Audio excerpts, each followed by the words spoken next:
Well, we're live. Just when you thought we might be leaving you for good, we couldn't ignore the tsunami of requests we were getting. We had a lot of questions that have been coming in. More questions since the webinar last week. Our typical schedule and calendar is we do the webinar last week, and then basically, we close down this whole process for this Money Revealed project. But it was really overwhelming. And I want to tell you that, number one, I'm really happy to be here. Number two, I feel like I'm taking advantage of Garrett because he's just like the crowd favorite. Everybody wants to hear from Garrett. They have more questions for Garrett. My customer support team, literally, I'm looking at a page on a screen that's this big, and it's full of questions. So we're going to try to get to a bunch more questions. But here's what we love. And maybe it's kind of, maybe the background or the context is important, but understand we spend months traveling tens of thousands of miles with film crews going and sitting for these interviews. And, as we're sitting there and I'm doing these interviews, Jeff Hayes, my partner, coordinating all the production, and we're creating all this stuff and we're excited about it. But we have those moments when we're sitting there saying, I wonder if anybody's going to actually really care about this. I would think so. What topic is more important than money as it impacts our lives, not just quality of life from a material standpoint, but quality of life from a spiritual standpoint? First, feeling fulfilled, having adventure, having security, all those kinds of great things. And we knew that as we're walking down this road and we started having people raising their hands saying, yes, I'll be interviewed. Robert Kiyosaki saying, yes, please interview me. John Mackey, the co-founder and CEO of Whole Foods, saying yes, and David Gardner and Patrick Byrne and Ryan Levesque and Mike Dillard and the dozens of interviews that we did. So many great interviews. Roger Hamilton, so many people responded, and of course Garrett Gunderson, who's here with us tonight to continue to answer questions, share more, etc. So here's what I want to share as a sentiment is that excitement, that enthusiasm, when we thought we were done, and everybody's probably said, okay, they've had enough of us at this point. They watched the docuseries, which is, 9 episodes plus a bonus episode of, extraordinary content, but it's hours each episode. And then, of course, the live webcast that we did, a week ago today. And we really said, okay, I think we left it all in the field. We delivered. We got great feedback. People really loved it.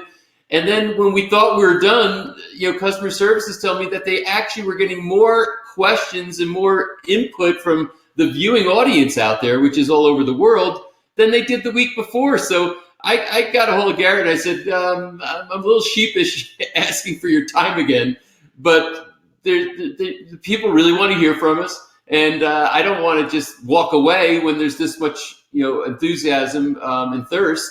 So, and Garrett, of course, said, hey, I'm traveling. He's on the East Coast right now. He's had a day of travel, a full day of work. He's at his hotel. And now he said, yes, he's here. So, number one, I just want to say, Garrett, thanks so much for, again, volunteering your time. And just so you know, Garrett's not being paid to be here. He doesn't get paid commissions on, any of the people who've purchased. He literally is here because this is his purpose in life, and he believes in the project. So thank you, Garrett. Good to be here, Patrick. And I cut it close, but I'm here. Yeah. He said he'd be cutting a little close with his travel schedule and everything, but we were supposed to start at 7, and 7:01 he was there. So I call that on time, especially if you're on the East Coast. You're really on time. Yeah. So here's how it's going to go, folks. We're going to have based on some of the interactions we've been getting, there's a couple of topics we want to talk about. We have a list of questions. We'll get to your questions. And my theory, my premise is this, that when one person's asking a question, there's 100 people that want to know the answer. So just because you didn't ask the question doesn't mean that that question's not important to you. Because there's 2 types of questions, right? The frequently asked questions. But then I think the more important ones, and these are the ones that Garrett knows so well. He's, I'd say, maybe the best in the world of finance at knowing this particular framework, the should ask questions.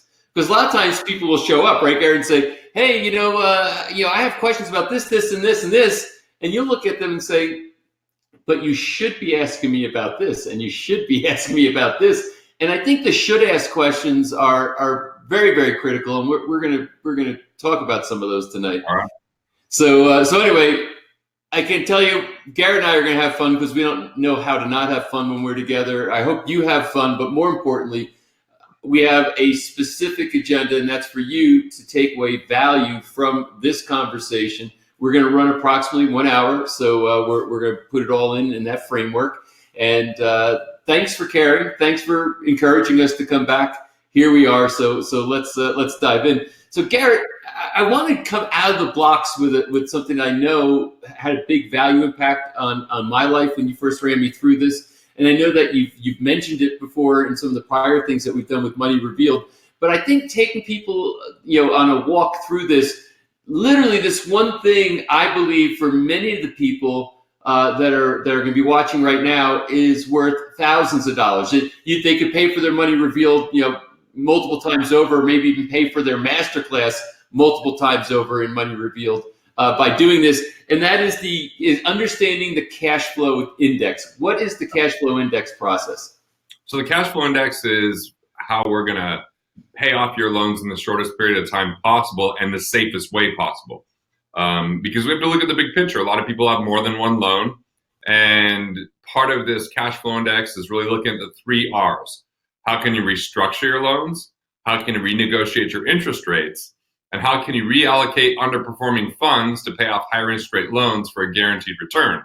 But in order to determine the priority in which to pay, a lot of people just chase either the highest interest rate or the most emotional loan, or they use the shotgun approach where they just pay a little extra whenever there's money to whichever bill comes due. So the cash flow index is we simply take your loan balance and divide it by its minimum monthly payment for every loan you have.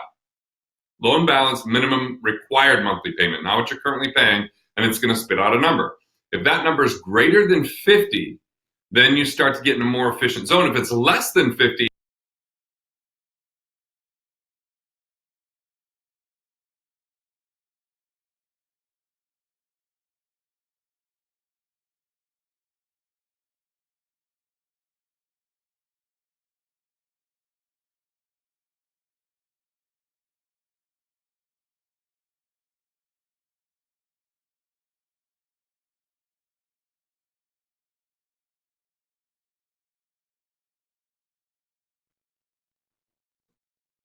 can you hear me? I can't hear you now, but I can see your lips moving.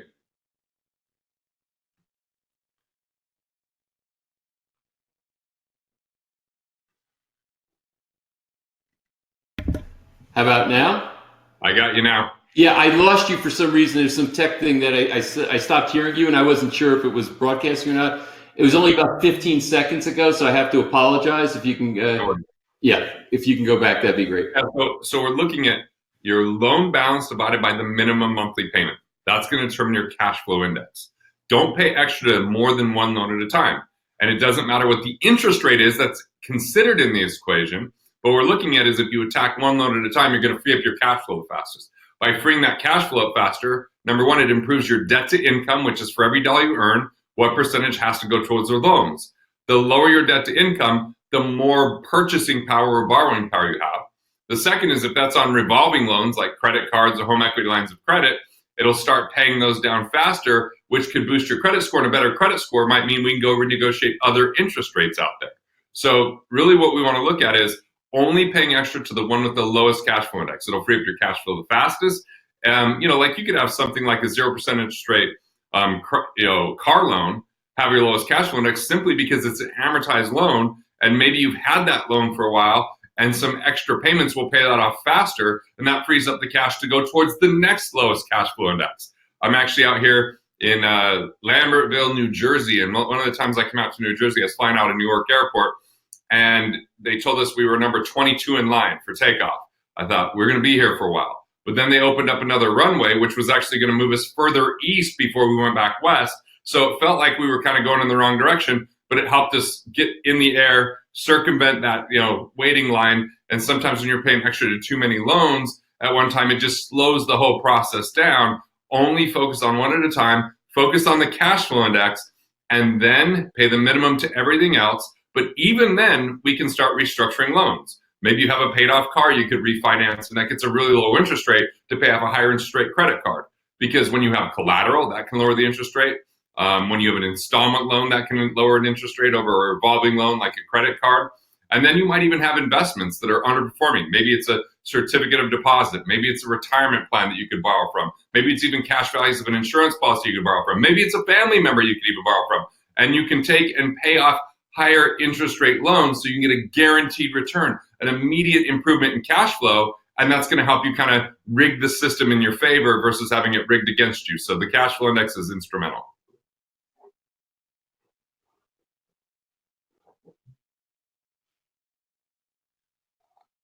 I can't hear you, Pat. There we go. Okay, sorry.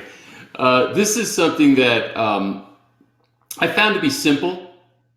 And a lot of times the advice I used to get, which was wrong, is find the highest interest rate and pay that off first. And, there was a logic to it. But when I applied what you were talking about and said, hey, what's going to increase your cash flow? That's the thing that really had the, saying, oh, we're freeing up cash every month. So this is the important thing about this that at least I got, especially and it was maybe 10 years ago that you taught this to me or more, especially when you're running a business or small business, or let's say even you have sort of a fixed income check. What happens is that you can increase, without increasing your income, you're increasing the amount of available cash you have on a monthly basis. And it does, if you could imagine, your debt is the same, you're paying down debt, but you increase your cash flow. I know personally of people that didn't have a terrific amount of debt. They had some debt, and it was consumer debt, and it was something they should pay off. They didn't have huge incomes, but I saw $2,000, $3,000, $4,500 worth of increased cash flow on a monthly basis. That's really a game changer. So it's amazing to me how just putting a little bit more attention on something can really translate into a big difference in what you're experiencing. You referred me to an event out of Minneapolis 6, 7, 8 years ago. And I remember this distinctly because I was in Cancun speaking. It was 82 degrees. I landed in Minneapolis. It was negative 22 degrees before the wind chill. And when I get up to speak, I start talking, and there's a woman in the back raising her hand. Patrick, I'm going to be honest. I thought my zipper was down. I'm like, what the hell? I haven't even said a word, and she's raising her hand. She's kind of even looks super intense. I'm trying to ignore it, but I'm thinking maybe I'll go out in the freezing cold so I don't have to deal with whatever's about to happen. And then she stands up. So I just call on her, and she goes, yeah, I'm a CPA. My husband's a chiropractor.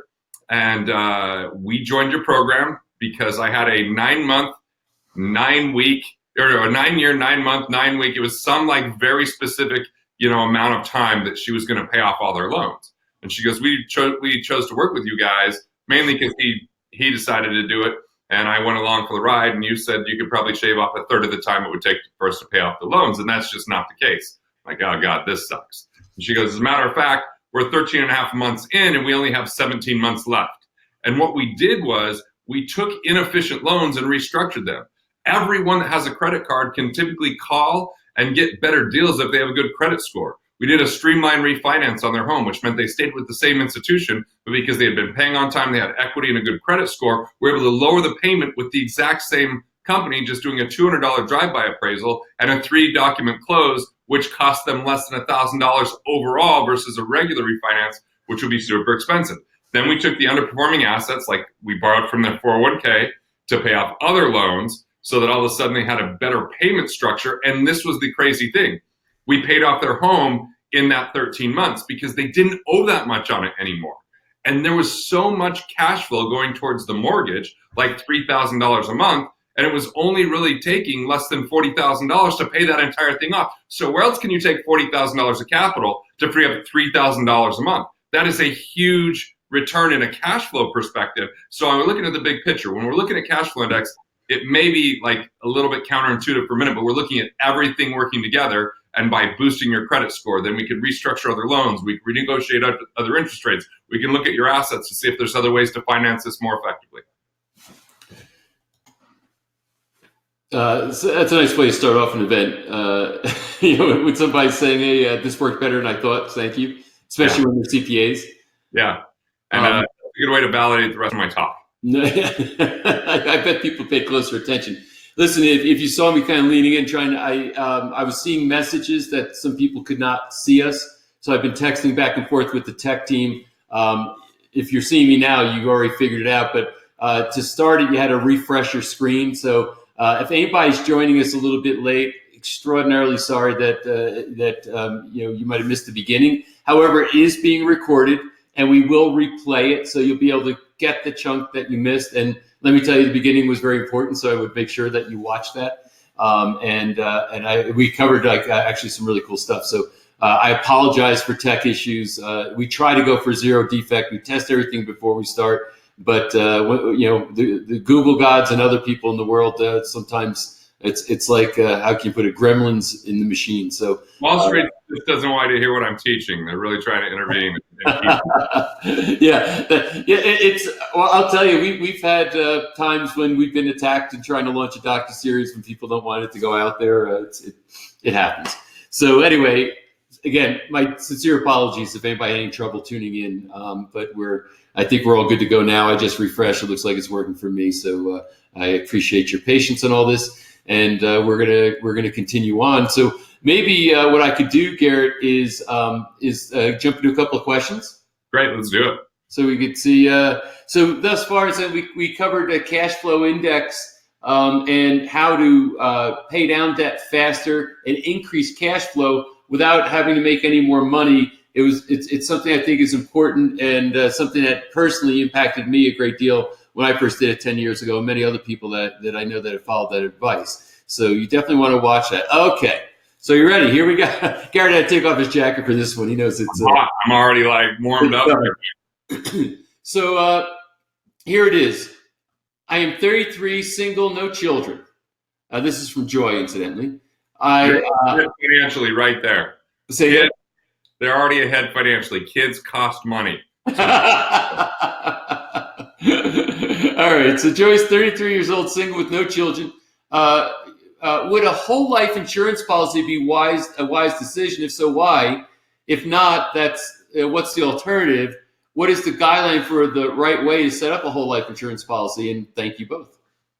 All right, so it could be. If you're looking at it from a cash value standpoint, you want to set it up with something called PUAs, paid up additions. It means that you're overfunding the policy to have a more cash-rich policy.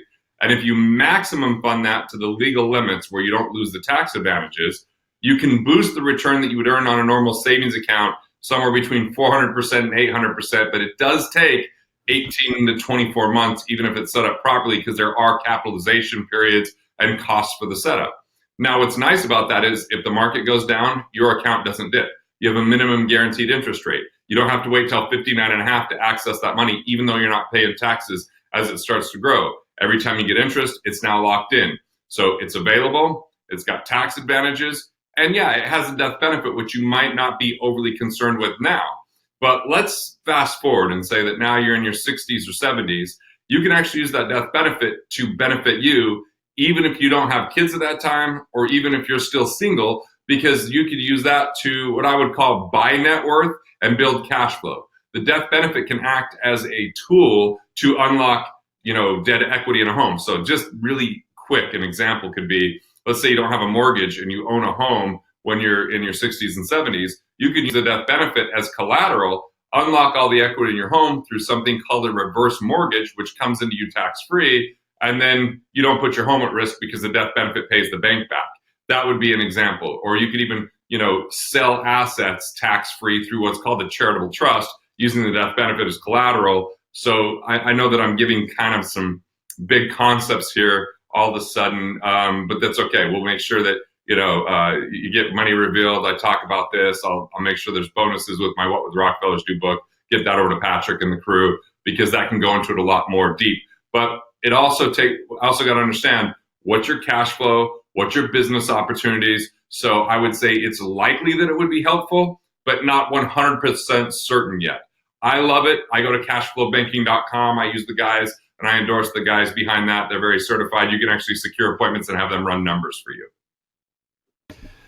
Awesome. Thank you. Looking at some messages. Let me just bring myself back up on the screen here. There we go. Just looking at some messages. Dennis Holman said, "This appears to be a repeat of the previous live webcast. Am I wrong?" Yeah, you're wrong. This is live. This is a completely new webcast. Some of the concepts we might be revisiting a bit, but what you're going to see, Dennis, is that we have a list of new questions that we're going to be getting through this webcast that came pouring in. So we decided to come back, do a second one, just based on the demand on how many people really wanted to do this. And we're having fun. We're thrilled that so many people are excited about Money Revealed. And incidentally, probably goes without saying, I'm assuming most of you probably already acquired Money Revealed, but we did leave the card open for you, when we were coming back. You can go ahead and still get it at the over 50% discount right now. And do check out the bonuses, some of which are actually from Garrett Gunderson himself, that you get with the package right below where you see us. So you know they're solid. So you know they're solid, exactly. Actually, some of them are very impressive stuff. Probably worth about 10 times what the thing costs. Well, the one series that I put together, it's only available through Money Revealed.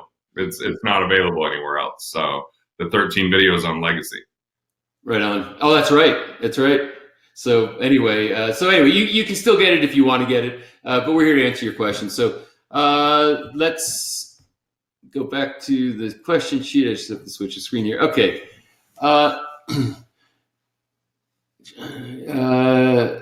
So it says, can you tell us more about the book that was mentioned in episode 5 by John and Mike? Patrick said that would be included as a bonus. You think I would actually memorize, who's in what episode and what we're mentioning, but it's over 20 hours of content, so I don't remember it all off the top of my head.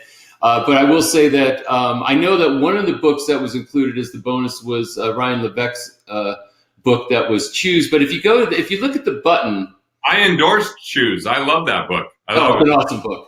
Yeah, it's an awesome book, and I think a really great bonus. And if you click on the button that's there, actually, I'll actually look at so I give you the right button. It says, click here to own Money Revealed. Simple enough. And scroll down in the gold package. That's where you'll see all these bonuses and everything. So there's literally a multitude of bonuses. It's not one or two, which is why I can't remember everything. But with the stuff that Garrett contributed was extraordinary. There are books. There's other materials. There's stuff from Roger Hamilton in there, his Wealth Dynamics program, which is a huge bonus. I mean, literally the bonuses added up into several thousands of dollars. Literal that this stuff was sold in the market. If you looked at what their prices were, the bonuses were several thousands of dollars, and that gold package at its discount is under $300. So it's a huge, I think, a huge bargain. I think that we over delivered on the value, so you can check it out there. So I wish I could answer your question very specifically, but I just don't remember specifically everything in episode 5. So hopefully that helped. On stage, we can't expect you to remember everything, Patrick. Hey, at least you can't tell how gray my hair is, but Garrett likes to give me a hard time about my age. I know. All right. You're warming up for the roast. On my next birthday, he wants to roast me. He's been very ambitious to do this, so I'll let him. I don't know if we'll release it publicly. I'll let you know after it happens. Well, it might be one of the bonuses in the future. All right.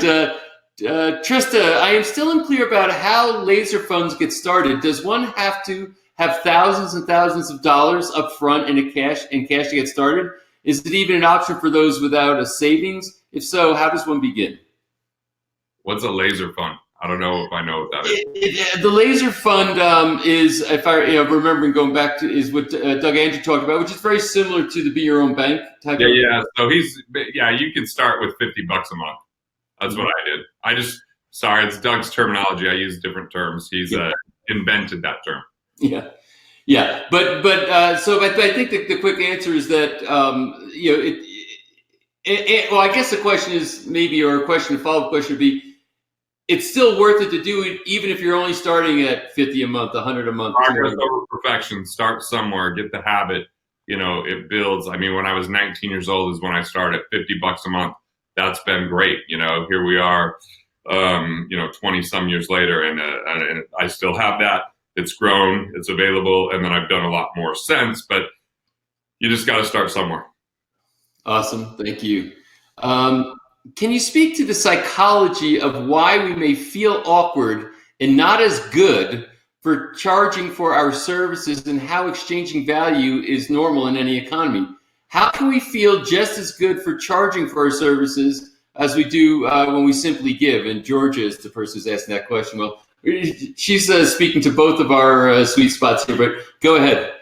I'll start, then you clean it up. And so I was in Beverly Hills once doing a full day consulting gig, and I brought in this guy, Dean Ropart, who was a Pulitzer Prize nominated journalist, because we were looking to put together a writing group for the articles that I was doing. And I actually left for a minute to go take a phone call one night. And then when I came back and he took me to the airport, he says, by the way, I talked to those people that we met with today. I asked how much you charged, and they said 15 grand. And I asked, well, how much would you have paid? They said, based upon what we just went through today, probably 4 or 5 times that amount. And he goes, Garrett, when you can understand your true human life value, which is all that encompasses your mind, your brain power, your skills, your abilities, he goes, it's out here, but your recognition of it is far too removed from the actual value, because we as human beings tend to discount our value. We tend to think that because we can do something that other people could do it.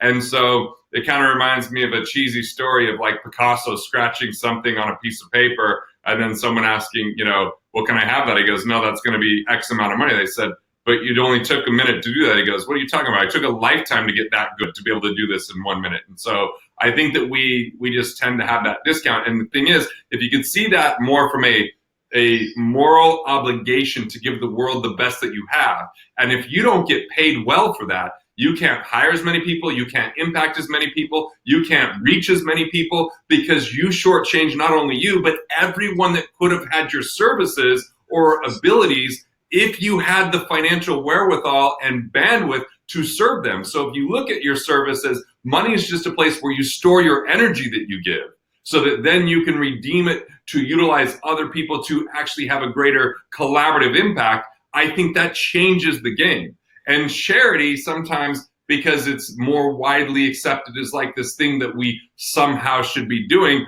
I think some of the best charity we give is giving of the best we have to offer, and people write us a check for it because they still end up wealthier. They still receive that value, and then we can continue to impact the world at a greater level. So piggybacking on that, and I think this is, because what you're asking is a psychological question, but understand your underlying philosophy is driving your psychology, right? Your philosophical premises will shape your psychological experiences. So the thing that Garrett just spoke to very passionately is, what kind of value you bring to the world, right? That's step one. And a lot of times we undervalue ourselves, or there's something about what we learn from our mothers, fathers, teachers, preachers that make us feel sheepish about wanting to maybe ask for more. The other thing that you spoke about in your question was why? How can I feel as good when I'm charging as I do when I'm serving or giving, without compensation? And I'd almost take it a step further. How can you feel better, right? Because here's the whole point. I mean, I'll just gonna hit you with a couple of things. This literally, I sometimes give presentations on this that last 3 or 4 hours. It's a deep subject. We're getting into deep philosophy here. And we're talking about the philosophy of ethics. We're talking about values. We're talking about exchange of values. These are predicated on certain premises or views of reality. And many times people have contradictions inherently in these views, and that's why they have all the psychological turmoil and angst that surrounds it. But I can tell you that one thing to understand, and this sounds glib, but it's actually very true, is that the best way to help the poor is to not be one of them. If you want to be resourceful and you want to be able to have impact and you want to feel good about that impact and expand that impact, then what I could tell you is that that you need to yourself develop greater abundance, greater wealth, and greater resources to be able to do it. If you look at what we did in Money Revealed, this is a significant investment to go out and produce all this, and for several hundreds of thousands of dollars. And if I had a context that said, well, but I don't feel good about people paying for it or having to buy it, I just want to get it, we couldn't bring it to you. This would not exist in the world. We couldn't, so yes, can Garrett and I, show up tonight and give of our time? Of course we can. And in doing so, might some people say, hey, I want to get that program? I'm pretty much under the impression almost all of you did. I know a lot of you probably signed up also for the Wealth Masterclass. And if you didn't, I'm going to encourage you to do that right now. But you're coming out of abundance and not need. This is really, and I could say, and seems like it's a paradox, but contradictions are like brick walls. They'll stop you from moving any further. Paradoxes that are open doors to invite you to evolve to another level of understanding. So it seems kind of paradoxical saying, wait a minute, we're giving with passion and integrity and desire right now.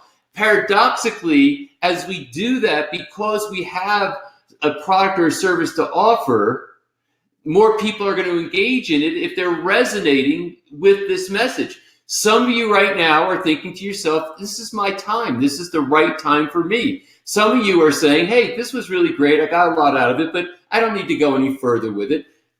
All of that is fine. But in the end, the thing that you have to reconcile, or that I think you're looking to reconcile, is material wealth versus spiritual wealth. And most people look at those things as being on opposite sides of a continuum, meaning as I move towards material wealth, more financial prosperity, then I'm necessarily moving away from a spiritual actualization. And conversely, if I'm moving towards spiritual wealth, I have to give up material desires or material wants in order to be more spiritual in nature. That's the contradiction that causes that kind of question to happen, which is how the majority of people feel, saying, oh, I feel like I'm being a more virtuous person when I'm giving things away as compared to when I'm exchanging value for value. This is a universe of exchange. This is a universe that requires a balance of exchange amongst things. We breathe in oxygen, we breathe out CO2. The trees, hopefully there'll be enough of them, will take in that CO2 that it utilizes and give us back our oxygen. In order for things to work, there must be a balance and exchange, and it's a dynamic process. So when you are bringing value into the world through a product and service, and you are allowing someone to exchange for you, with you for that, that is something that is very good from a moral standpoint. When you have out of balance exchange, that's when things start to degenerate and become a problem. So, and what I could tell you, even in my years of practice, because I would donate my time as a chiropractor and take care of indigent people who had no money whatsoever, and I went to a place to go do that, but I'd be in my practice giving services to people who exchanged with me. So I wanted to allocate a certain amount of my time to donate, or to donate for people who needed my help. And of course that was very rewarding. But at the same time, what I knew about my patients in my practice who paid me is that, and I'm saying this maybe a little bit tongue in cheek, but paying was therapeutic. The people who showed up and paid their bills on time and followed the recommendations were the ones who complied the best with care, complied the best with the recommendations I made. They made an investment in something. If I were just to give away Money Revealed to everybody, saying, hey, everybody, here it is, come get it when you want it, or come look at it when you want.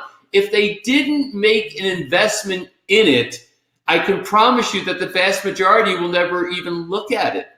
But because you say, you know what, I value this, I am going to pay for this, now the probability of you utilizing the series and gaining more out of it goes up precipitously. And then one last comment is that for the people who joined the masterclass, now they said, hey, I liked what happened, what I saw here. I realized I need to master this. And incidentally, I'm somebody who started 16 companies, and please let me be clear, they didn't all work. They weren't all successful, but I have started multiple multi-million-dollar companies over my career. I've been around finance and money for a long time. And one of the things that I took away from Money Revealed is I was stunned at my own ignorance relative to a lot of these things. There's so much more I needed to understand. And that's where we felt like a masterclass would say for the people who want to take it to the next level, that we have a phenomenal faculty, including Garrett, that will now step into a masterclass and even go deeper, take the journey further. And I got to tell you that, having grasp and mastery of money and finance is so important to every person who's got any responsibilities in the world. It's going to make your life better and easier. And again, it's priced in a way that it's an easy investment, and then it could take you to better places. So we created that out of what we perceived as a desire for the people that we are serving. So as you can tell, Garrett and I are both very passionate about this. Why? Because my heart literally aches for people who have an internal moral conflict where they're charging money and feel bad about it for the services and the values that they create in the world. And the whole point of being a human being in a free society is to feel the glory of that, to feel the excitement about that, to feel the pride of saying that I contribute value to the world, and it's recognized by people giving me value in exchange. So I could talk about this, and so could Garrett, the rest of the class, but I just think that it's an important topic for people to understand. Yeah. All right. So, Georgia, that was maybe more of an answer you were looking for.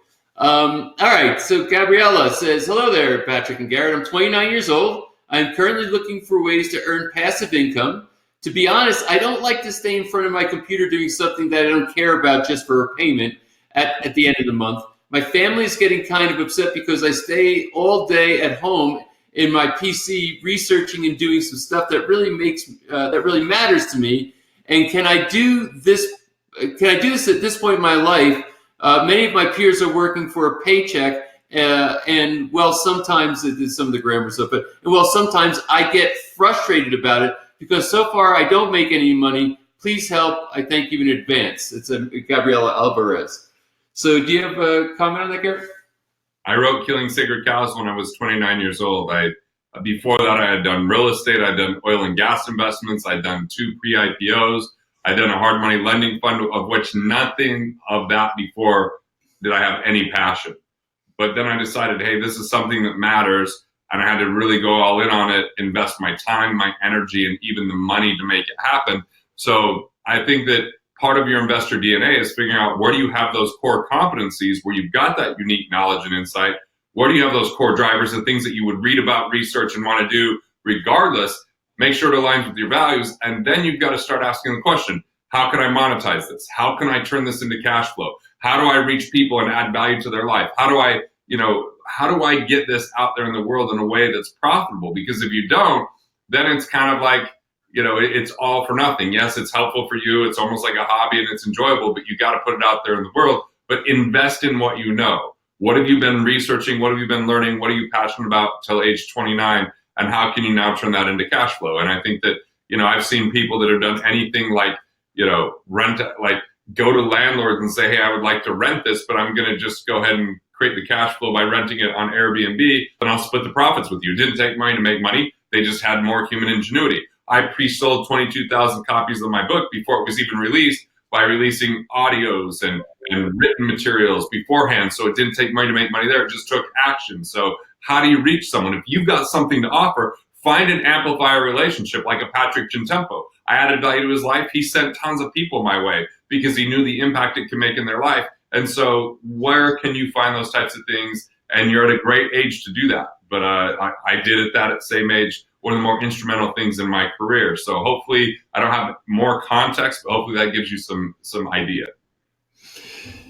Yeah, great insights. And I think the fact that you're asking the question is an illustration, or it means you're on the path already.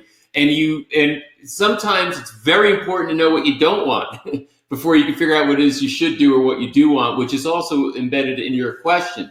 The one other thing I would tell you, and we mentioned this before, one of the bonuses is the book Choose. what Ryan really sets out in that whole book is about to figure out what business you should be in. And how to start that business and how to create that. It's really a really great map for it. Yeah, it became my shortcut because I had so often people would say, well, I'm thinking about doing this. I wonder if I should do this. And I would try to give them advice. Now I can just go get this book called Choose. It lays it all out better than I could ever, try to explain it to you. And the whole book is predicated on answering the one all-important question: what business should I be in? That's the whole premise of the book. That's your question. Choose is one of the bonuses. If you bought the package, and then I think you just have to fill out a form to get that bonus shipped to you, and then you've got the book now. So my high recommendation: that book is a roadmap on how to lead yourself, because there's more than one type of entrepreneur. And I love that Ryan, when in the masterclass also, he lays this out, because you could be a passion entrepreneur. It's just something that you're passionate about. You could be a mission entrepreneur, something that's wrong in the world that you want to make right. But then you might be more of an opportunity entrepreneur, saying, hey, it's not like I need a passion or mission. I just want to find a place where I can just spend hours in organizing a business. And to me, my passion is just the business, being in some kind of a business, not necessarily a specific one. So you read the book, you'll figure out what kind of entrepreneur you are. It will give you a roadmap on how to develop the business and launch it. So anyway, that's my recommendation. Thanks for the question. Sharon, what can I do to create income that costs very little? There's so much junk advertised in stocks, crypto to invest in on the internet. Lost all my Bitcoin. Sorry to hear that. How can I invest for a return? I really need some ideas on how to make a life for myself. I'd tell you that part of the problem there is a lot of that message is a very passive-based income. And most of what I think about passive income is it's income that passes you by. Because as soon as we think we're going to get something for nothing, or there's a magic product out there that's going to get us wealthy, if there was a magic product, none of us would have to worry. We would just call an 800 number, we'd all own it, and everybody would be rich. But the reality is, what is it that you can actually learn about and engage in? For me, it's intellectual property. That's what I'm investing in. Tomorrow, I'm spending the whole day with the director where we're working on this keynote that I'm creating, because I'm investing in that skill set. Some people don't think of those things as investments. They think about stocks, bonds, mutual funds, cryptocurrency, real estate. But really, you get an opportunity to go out there and say, where can you add the most value because of who you are that you can get paid for? So whether you're an entrepreneur because you're building a business, or an intrapreneur or you're inside an organization, one of the first ways people can get a return is they can go to whatever organization they work in and say, how can I impact the bottom line? And by impacting the bottom line, get paid for my upside potential. Because part of the thing is you've got to begin with making more money. Then when you make more money, your first returns come from keeping more of it by paying less in tax, less in interest, less in non-performing investment fees, less in insurance costs. And then you worry about growing your money. You've got to grow yourself first. You've got to know your options. If you have to ask where to invest, you're not ready to invest because you're still looking for a magic product. Now, I don't say that in any condemning way. I say that by making those mistakes in my own life and watching the masses ask that same question. And it takes that first question to get started. But now it's about asking the next questions. Like, what do you contribute? How do you make an impact? What things are you actually willing to pay attention to? Where are you able to increase your financial IQ and invest your time and energy? What things do you bring a unique perspective? What relationships do you have that can bring you opportunity that other people might not have? And where can you take your skill set and monetize it? That's the real framework. Make more, keep more, then worry about growing your money. One of the things that has always impressed me over the years that I've known Garrett is that and hopefully you guys are catching this, there's a framework of a philosophical context that is not just, oh, here's what you do, but he asks what I think is the most important question: who do I need to be? And this is something that is, I think you refer to it many times, Garrett, as investor DNA, and maybe you can talk about that a little bit. But when you start talking about investor DNA and understanding the individual, so often, I guess, look at it this way. If there was a mechanized system that guaranteed results, if you were to do it as far as return on investment or what have you, then everybody would do it exactly the same way, and everybody would get the results. How is it that there are so many different ways that people proceed down this thing called wealth development, and they're all different, and some people fail when they try, and other people succeed when they try, but they're sort of following the same programs, different results. So what it really falls back to, at least in my mind, and what Garrett promulgates, which I think was what makes him so much different than anybody in his field, and puts him in his own category, is the understanding of the necessity of an investor DNA to be mapped out before you can really figure out what should I do. Because so I said, well, like you were saying, hey, crypto, real estate, whatever the different things are that you tried out, didn't work, or I got hurt here, or I lost my Bitcoin. It's like, okay, well, that's maybe because you were chasing opportunity, but you didn't know your own values and your own makeup first. The first thing to do is what Garrett was just talking about, and then you start to proceed. So I wish it was much easier than this, in the sense of, how can I put it? In the sense of, just add water to this recipe and you're done. But there's more to it than that. And if you want to have the outcome, you got to be willing to put in, what it's going to take up front to get there. And who knows what's right for you. This is one of the things I loved about Money Revealed, is that we walked into a lot of different places. When you're listening to people talk about trading options, or trading the market, or whatever they're doing, boy, they were passionate and excited about it, weren't they? And didn't they make you believe you could do this? Made me believe it. Real estate investor. When I listened to Ron Phillips, and we did that interview, there was Jeff Hayes, my partner, his house manager was there.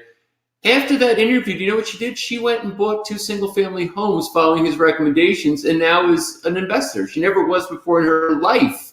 She's in her 50s, but there was something about that spoke to her personally, that reflected a part of who she was, and she was able to successfully go through that. I can tell you, other people, if they said, oh, no, that's the best way to go make money, if they didn't hear the background, the understanding, the type of person this is right for, et cetera, and then try to see if this is right, they would fail trying to do the exact same thing.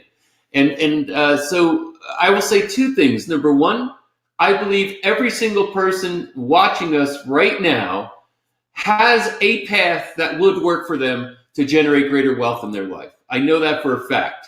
And that might mean cleaning up the past to a degree, and then walking on a path that creates a future. And I know, number 2, that it's different for everybody. And that's what has to be understood. And that's why you want to expose yourself to as much of this as possible, so that you can figure out what your path is. One of our mutual friends, John, I'm sitting down with him 10 years ago, and he's super stressed out about the hits his 401k is taking in the recession at that time. And I was like, I figured out it represented 1/70th of his net worth. I was like, well, why are you investing in a 401k? He goes, I don't know, that's what everybody does. I'm like, I didn't know him that well, but I knew enough to know 3 things. 1, he knew how to buy wine. 2, he knew how to design amazing properties. 3, he knew how to buy art. And I said, why is it that you're investing outside of those 3 things? He says, I don't know. I said, it's because that's the commission. People that are making commission are telling you to buy those other things because that's how they make a living. That's not how you make a living. Invest in what you know. Patrick, who the hell else can figure out how to create Wine Revealed? Jesus, you own a wine collection and then you make a documentary on it. You're getting paid to enjoy beautiful, wonderful wines. Brilliant. Investor DNA. You got all this passion around it. It's only a matter of time before I see the dark chocolate documentary. It's only a matter of time, because you figured out how to blur the lines between play and work. And that's the art of living. And that's what we're asking people to do. As soon as we think investing is hard, complex drudgery, that we have to become technically expert when it comes to tax liens and real estate and options trading. Look, you pick the thing that resonates and you focus as to diversify. If you diversify, it becomes diversification. You spread yourself thin, you're not good at anything, and you're no good to anyone, not yourself especially. Focus. That's the game of wealth. Focus, don't diversify, figure out what you know, and leverage the hell out of it.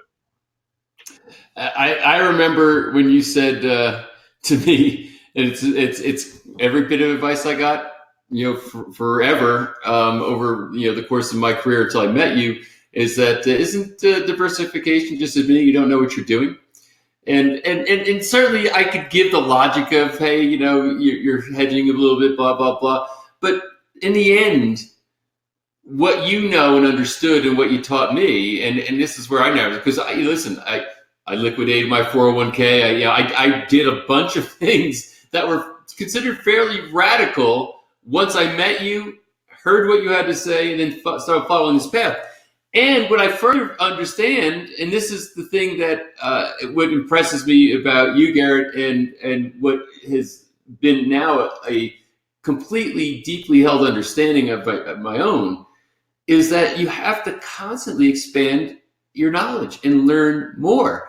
So I had an awakening. I felt like I was sleepwalking financially before I met you, and I was hypnotized by all the stuff that was out there. And then I felt like you woke me up. But now I continue to learn, and I've noticed that your foundational premises from the time that we met, over a decade ago, have never changed. However, your ability to apply them and your wisdom around them has continually, you're still learning all the time. You come sit down and talk to me about new stuff that you're learning, and you're as knowledgeable as any human being on this stuff as I know. Because as soon as you're no longer curious, you're a terrible investor. Curiosity and the assessment that you don't know everything there is to know is what it takes to be a great investor. And your job is to become a better investor, not think that there's great investments. Risk is in the investor, how you relate to things. When I first heard Kiyosaki, I got excited about real estate. I got way deep into real estate. Then when I was on his podcast a couple times, we were talking about how real estate's a good investment for him, not for me, because he's still going to seminars. He likes it. He enjoys that game. I hate it. I think it's drudgery. I don't want to talk to the bankers. I don't want to talk to the property managers. I don't want to deal with deferred maintenance. I don't want to deal with, squatters are in my property for 4 months, but he's got the right infrastructure. He's got the right mind for it.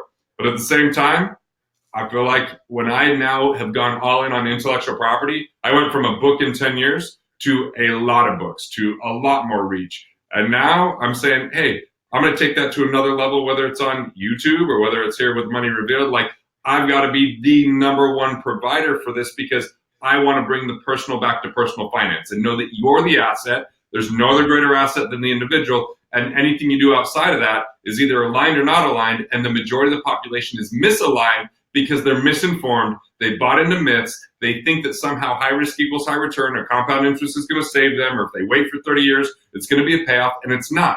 No one's here to save you other than yourself. And if you're listening to this and you're willing to take action on this, what I want you to do is continually invest in yourself till you're asking the right questions and you know the answers on your own. That means you utilize other people, not rely on them. That means you learn, you don't arrive. That means that you focus, you don't diversify, and it means cash flow, not accumulation. This is the game of wealth.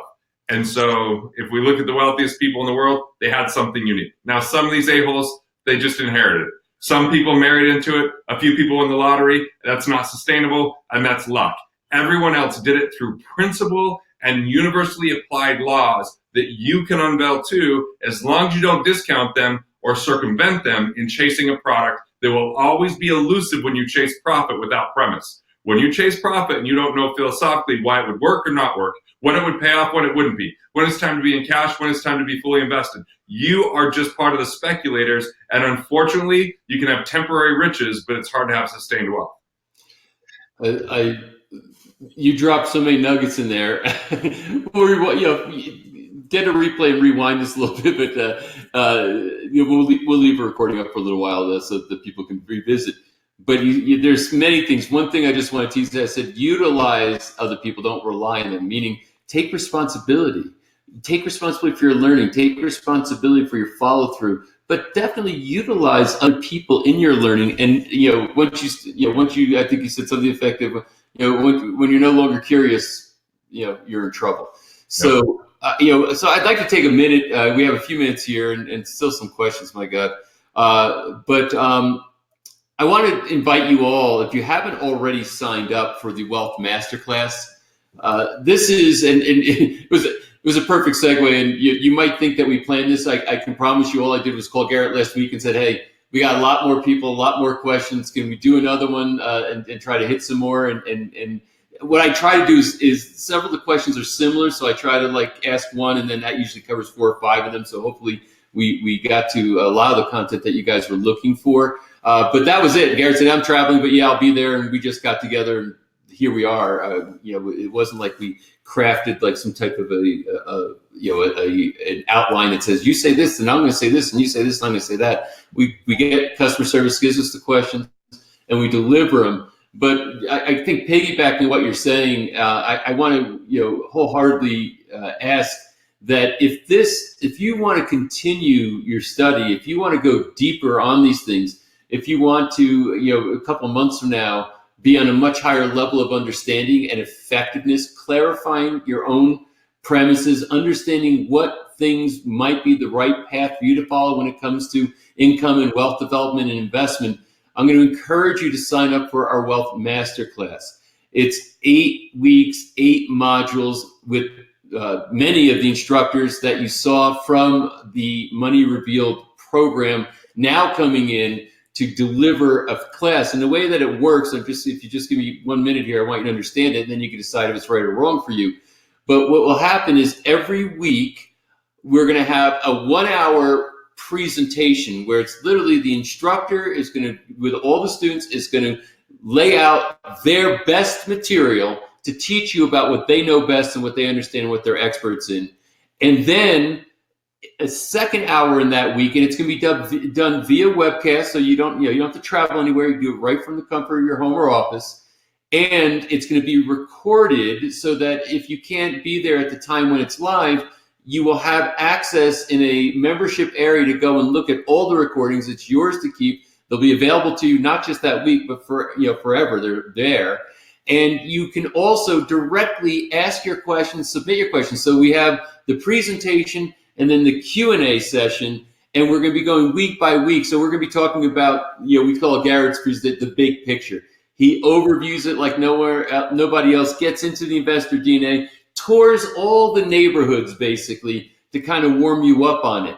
Then we're going to have real estate investing and the varying forms of that, and we're going to have faculty teaching on that. We're going to have also one that Garrett teaches really, really effectively, which is potentially my favorite subject, tax avoidance. And maybe I have to say legal tax avoidance. So it's not a matter of saying, hey, here's doing something a little shady. It's basically saying that there's a tax code and there's ways that you can work within that tax code to save yourself a lot of money. As a matter of fact, I had some conversations today that I think is going to make a big tax savings difference for me this year. And it's like, okay, I was happy all day because it was like a windfall that I just discovered based on some tax savings. So tax avoidance.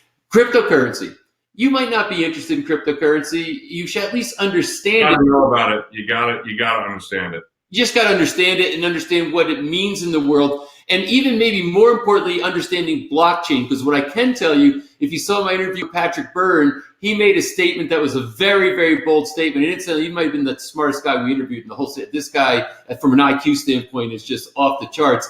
And what Patrick Byrne said is that that blockchain is going to change the world more than the internet. And I'm 1,000% certain that that is true after understanding what it was from him. So learning about crypto and blockchain, you just need to understand those things to up your IQ around invest in, what people are doing in the world of investment, even if it's not you yourself. And you might listen to it and say, you know what, I'm attracted to that. I don't know, but take the course and find out. We're going to have, additional things about being a global, here's the actual title, Secrets to Wealth and How to Use Real Estate to Become a Global Citizen. So now some people are thinking rather than kind of the narrow kind of geocentric investment concept, Scott Pickens, who you saw, has a really idea about real estate investment in the global standpoint. And again, it's fascinating. It's imaginative. It may or may not be for you. I'm not sure, but I can tell you you're going to learn a lot. It's going to expand your creativity and your thinking when you listen to Scott's class.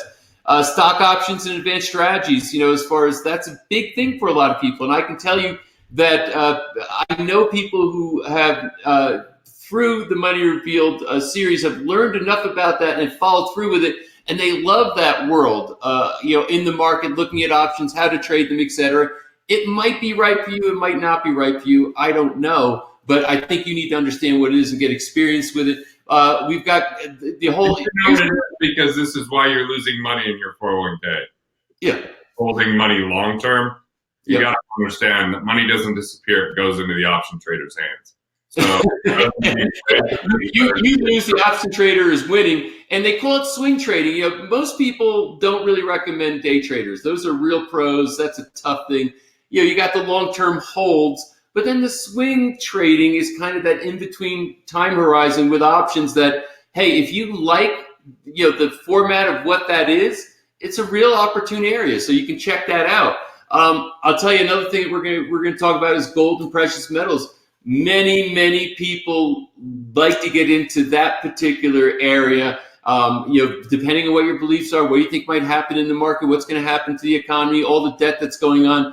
You know, precious metals is an area that people want to know and understand about. They want to learn how to either invest in it or trade in it, etc. Something that we have to cover because it's important. And then, of course, we have a lot of stuff on just the general entrepreneurial development side, how you can create more income in a variety of ways, and then use that income to invest in some of these other areas. So, you know, what I've understood, or what a lot of the people who are the sages in Money Revealed would allude to, is the fact they say, hey, you create a standard of living based on your income, but you create wealth based on your investments. So working on your income, and we start out this whole thing with Garrett teaching you about cash flow index and how to increase more cash flow out of your income.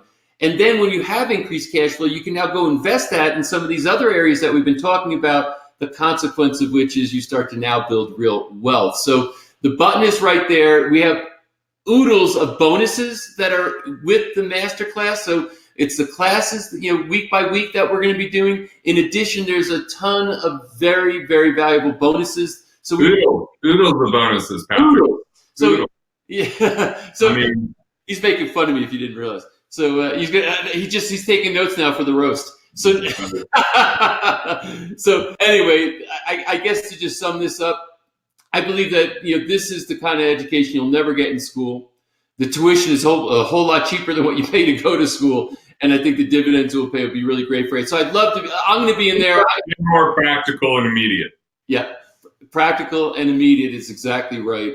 And certainly, I'm looking forward to learning from it, and I'm happy to be on that journey with everybody. So you can own Money Revealed. You see the button. You can join the masterclass. There's still time. It hasn't started yet, so it's still time to join that. I'm going to invite you to do that.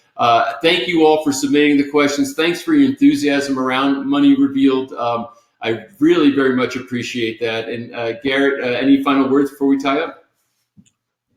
Well, I think that since I flew into Philadelphia tonight, I'll give a quote from Benjamin Franklin, where he says, "An investment in yourself always pays the biggest dividends." Mm-hmm.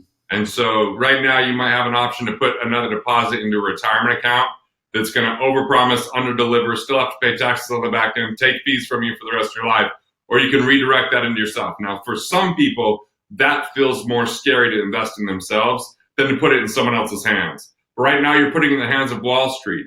Those people do not care about what's going to happen. They just care whether they can take fees off of you over time.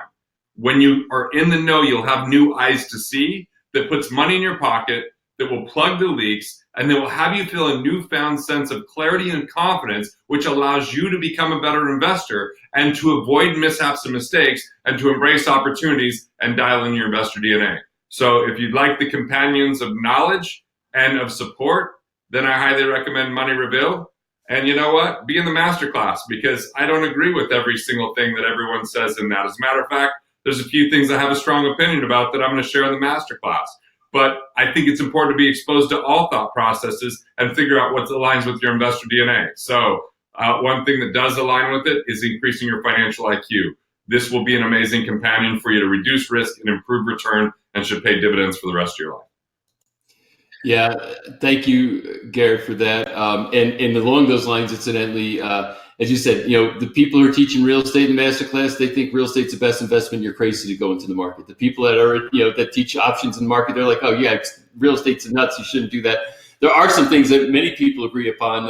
You know, they're like the 401k, such, and the other things that Garrett teaches. but ultimately, that's the whole point. We want people who really have the experience, expertise, and track record in each of those areas to explain to you why they love what they do, and then you'll see if it resonates with you, if it connects or not. And I think that's what it's all about in the end. I could say that this journey has been a phenomenal journey. I was excited that we were able to, when we made Money Revealed, knowing Garrett and knowing the impact he's had in my life financially, I was excited to say, hey, we're doing a project, and this is something that you actually can and should contribute to. And you've been doing it, in ways above and beyond anything I could have hoped for. So thank you for that, Garrett. Your wisdom is absolutely changing lives around the world, and I can't tell you how much I appreciate that. So thank you. And for all of you, hey, listen, it's kind of like a Field of Dreams moment for me. It's like we built this for you. The fact that you're showing up, you've got all this enthusiasm. You still have a lot more questions, and you're hungry for this material. I will say that revisit Money Revealed. Keep looking through it. I can tell you that all of my kids are going to be watching every single episode because this is the money education that they need to get that I never got. And it's been a real honor, and with sincere gratitude, thank you for just responding the way you did. It really, spiritually, it's something that makes a big difference in my life and makes me very happy. So thank you for that. So Garrett, with that, man, safe travels. I'll see you when you get back, and we'll keep on keeping on. So for all you, thank you, and thanks for being with us tonight. Take care, everybody.